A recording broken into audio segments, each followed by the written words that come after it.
بسم اللہ الرحمن الرحیم۔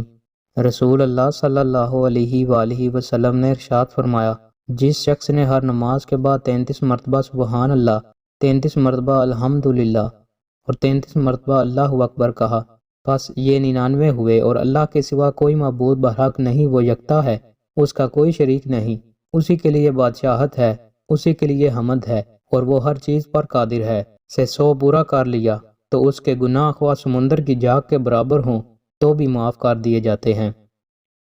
رسول اللہ صلی اللہ علیہ وآلہ وسلم نے ارشاد فرمایا، لوگ اپنے حالات و صفات کے اختلاف کے لحاظ سے ان 100 اونٹوں کی طرح ہیں جن میں تم ایک بھی سواری کے قابل نہ پاؤ۔ رسول اللہ صلی اللہ علیہ وآلہ وسلم نے ارشاد فرمایا، بدترین لوگ وہ ہیں جو چغل خوری کرتے ہیں، دوستوں کے درمیان فساد ڈلواتے ہیں اور بے گناہ لوگوں کے عیب تلاش کرتے ہیں۔ دوستوں، مزید اچھی ویڈیوز کے لیے ہمارے چینل کو سبسکرائب لازمی کریں۔ بہت شکریہ۔